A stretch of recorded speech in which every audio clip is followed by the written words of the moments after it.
ओम यस्माद्रते न सिद्ध्यति यज्ञो विपश्चितः च न सा धीनाम योगमिन्वति। जिसके बिना अत्यंत प्रज्ञा संपन्न मेधावी का यज्ञ भी सिद्ध नहीं होता, वह धारण करने वालियों के बुद्धिमानों के योग को व्याप्त होता है। यह मंत्र ऋग्वेद के प्रथम मंडल के 18वें सूक्त का सप्तम मंत्र है।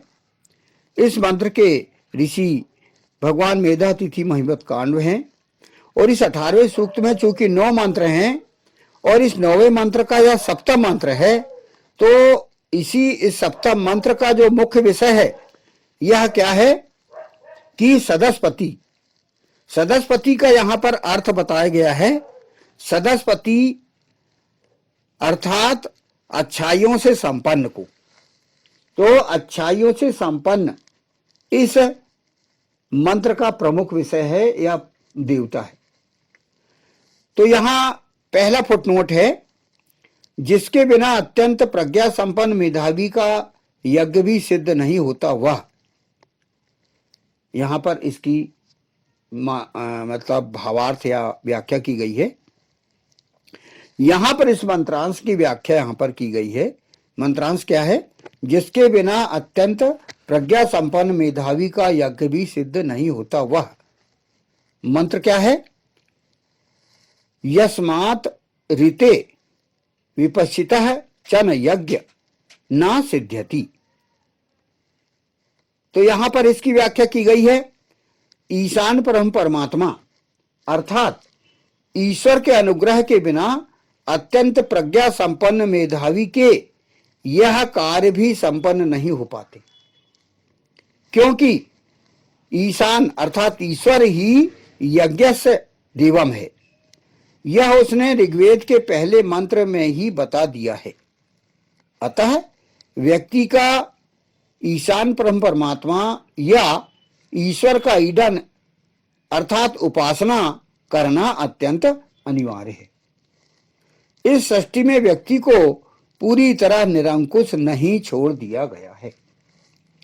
तो इस मंत्र की व्याख्या, इस मंत्रांश की व्याख्या को हम बारीकी से यदि समझते हैं तो यहां पर चूंकि वेद इस सृष्टि का संविधान ग्रंथ है, इसको हम मानते हैं, वैदिक व्यवस्था को मानते हैं। हम ये मानते हैं कि जन सामान्य के लिए वेद एक जीवन व्यवस्था ईश्वर के द्वारा प्रदान की गई है। वेद अर्थात चारों वेद, ऋग्वेद, यजुर्वेद, सामवेद और अथर्ववेद, ये चारों वेद हैं, वे ईश्वर के द्वारा प्रदत्त हैं। और उसने पहले ही मंत्र में यह बोल दिया है कि अग्निमीडे पुरोहितम यज्ञस्य देवम मृत्युजाम होतारम रत्न धातवम। तो यहां पर यज्ञ का देव ईश्वर है, अर्थात जिसने इस सृष्टि को बनाया, जो पूर्व से ही है उसने बनाया। तो वह यह यहां पर संबोधित कर रहा है कि जिसके बिना, उस ईश्वर के यज्ञ कार्य के बिना, यज्ञ कार्य क्या है? ईश्वर का यज्ञ कार्य क्या है कि वेद के अनुसार हमें आचरण करना, माने अच्छे आचरण करना, हमें सुकृत बनना।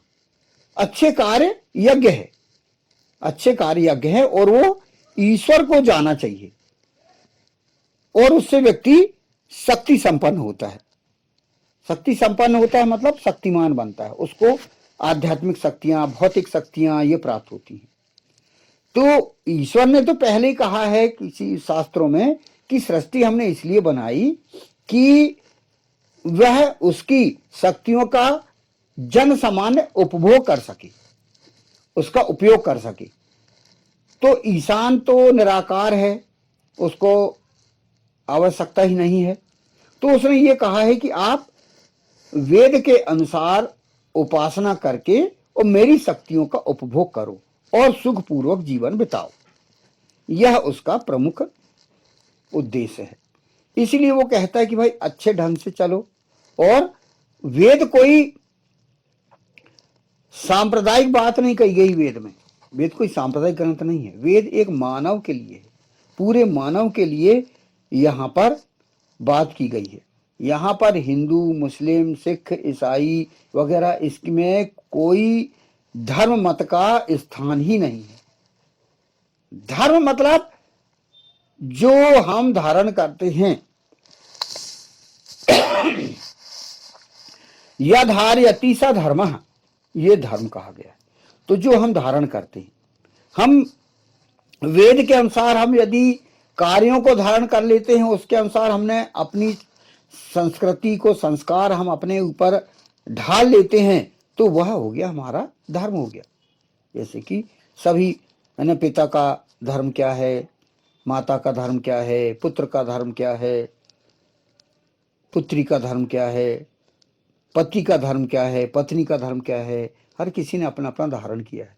तो जो हम धारण करते हैं, धारण क्या करें, हम अपने मनमाने ढंग से उन कार्यों को धारण न करें, बल्कि वेदानुसार हम यदि धारण करते हैं तो वो हमारे लिए धर्म बन जाता है। तो वही कहा गया है कि यदि हम ईश्वर की अनुग्रह के बिना कोई भी प्रज्ञा संपन्न या बुद्धिमान जो है वह सफल नहीं हो सकता जब तक वह ईश्वर की उपासना न करे। तो यहां ईश्वर परम परमात्मा ने निरंकुश नहीं छोड़ा है। उसने कहा है कि भाई जो है प्रजातंत्र है, उसने छूट दिया है, लेकिन निरंकुश नहीं दिया है। मतलब उसको ऐसा निरंकुश काम करने के लिए नहीं कहा। उसने कहा है कि भाई प्रजातांत्रिक व्यवस्था के अंतर्गत व्यक्ति अपना जीवन जिए। तो यहां पर अगला फुटनोट ये क्या कहा गया है, धारण करने वालियों के अर्थात बुद्धिमानों के योग को व्याप्त होता है। तो यह क्या कहता है, धीनाम योगम इन्वति। और इसकी व्याख्या यहां पर क्या कहा गया है, सह धीनाम योगम इन्वति। ईशान परम परमात्मा अर्थात ईश्वर ही पुरुष औरतों के योग को व्याप्त होता है। यानी पुरुष औरतों के योग को व्याप्त होता है। जो पुरुष औरत जो यौगिक क्रियाएं करते हैं वह ईशान परम परमात्मा ही देख रहा है। यह कार्य बुद्धिमानों के द्वारा किए जाने वाले योग धारण करने वाली औरतों के द्वारा किए जाने वाले योग को ईशान परम परमात्मा अर्थात ईश्वर ही सिद्ध करता है। जो भी यौगिक सिद्धियां हैं उनमें प्रमुख रूप से ईशान परम परमात्मा अर्थात ईश्वर की शक्ति ही विभिन्न रूपों में कार्य करती है। जो भी ईश्वर को समर्पित होकर जो कार्य करता है व्यक्ति, उससे व्यक्ति को सिद्धियां प्राप्त होती हैं। आध्यात्मिक सिद्धियां, भौतिक सिद्धियां, ये उपलब्धियां जब उसे मिलती है तो व्यक्ति को सुख प्राप्त होता है। और उन सिद्धियों से वह पुनः अच्छे कार्य करना चाहिए। उसे अच्छे कार्य करना चाहिए, तभी उसे पुनः सफलता मिलेगी। जो शक्ति किसी को मिली, आध्यात्मिक शक्ति जैसे मिली, तो उसका उसे सदुपयोग करना है और उसे सकारात्मक ढंग से उस शक्ति को हमें उपयोग करना है। यदि हमने नकारात्मक ढंग से किए, यदि हमें कोई शक्ति मिल गई और उसका हमने जन सामान्य के हित का ना करके अहित कर रहे हैं, तो हमें वह शक्ति वापस मिल जाएगी। ईशान परम परमात्मा वापस ले लेगा, वो शक्ति क्षय होगा उससे। मतलब आपको वो जो शक्तियां जो है वह उसका क्षय होने लगेगा, उससे वो घटने लगेंगी, शक्ति घटने लगेगी।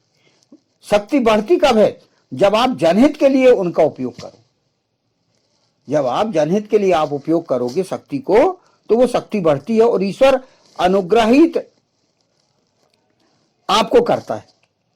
हम यह वो वही कहा गया है। जैसा कि इसका इस मंत्र का जैसे कि प्रमुख विषय है, देवता जैसे कहा जाता है सदस्पति अर्थात अच्छाइयों से संपन्न। तो ईशान परम परमात्मा हमें अच्छाइयों से संपन्न करता है। कैसे करता है, उसके बिहाफ में काम हम करते हैं, उसको समर्पित करके हम सारे कार्य करते हैं। तो वो यज्ञ का देव कहा गया है। यज्ञ हमने वेद के अनुसार हमने कार्य किया, जो भी अच्छे काम करे। क्योंकि व्यक्ति को सबसे पहले क्या होना है, अपनी इंद्रियों को वश में करना है, इंद्र बनना है, और इसके बाद सुकृत बनना है, और वेदाचरण करते हुए हमें शक्तिमान बनना है और जनहित के लिए कार्य करना है। बस इतना ही फंडा है आदमी के जीवन का, और उसके अनुसार व्यक्ति जी रहा है, इंद्र बन के, सुकृत बन के, और अपनी जो जीवन प्रबंध है, जीवन जीने का जो तरीका है, वो वेदानुसार ने ढाल लिया तो वह अच्छा व्यक्ति बन जाएगा और ईश्वर उस पर अनुग्रह करेगा। बस इतना यदि वो कर लिया व्यक्ति ने तो वह आध्यात्मिक शक्ति प्राप्त करेगा, और बढ़िया वो जो उसकी कामनाएं हैं, जो भी इच्छाएं हैं, वह उसे प्राप्त होगी। इस जीवन में, इस मृत्यु लोक में, इस कलयुग में क्या इच्छाएं हैं आदमी की? 3 चीजें, औरत, धन और राज्य। पुरुष ये चाहता है कि उसको नारी मिले, फिर धनवान संपन्न हो, और उसको मान सम्मान मिले। राज्य मतलब मान सम्मान। इसी प्रकार औरत की भी ये इच्छा होती है, एक स्वाभाविक, एक ईशान परमात्मा ने, ईश्वर ने एक स्वाभाविक इच्छा उसके अंदर समाहित कर दी। औरत की भी इच्छा होती कि उसको पुरुष चाहिए, फिर वो भी धनवान बनना चाहती है, वो भी धनी बनना चाहती है, और उसे भी मान सम्मान चाहिए। तो ये दोनों जो है व्यक्ति पा सकता है, और उनकी सारी इच्छाओं की पूर्ति हो सकती है। पुरुष और औरत की, नर और नारी की, पति और पत्नी की जो इच्छाएं वो पूरी हो सकती हैं। वो कब हो सकती हैं? जब वो अच्छा बने, अच्छाइयों से संपन्न हो, तभी उसे यह सफलता मिलेगी। तो यहां पर इस मंत्र को हम अच्छे से समझें और उसको सुने, आत्मसात करें, तो हम इन मंत्रों का, वेद मंत्रों का लाभ उठा सकते हैं। तो इसको यदि आपको इस के विचार अच्छे लगे हों तो लाइक कीजिए, कमेंट्स कीजिए, और आप शेयर कीजिए। जिसके बिना अत्यंत प्रज्ञा संपन्न मेधावी का यज्ञ भी सिद्ध नहीं होता, वह धारण करने वालियों के या बुद्धिमानों के योग को व्याप्त होता है। ओम यस्माद्रते न सिद्ध्यति यज्ञो विपश्चितः च न साधीनाम योगमिन्वति। ओम।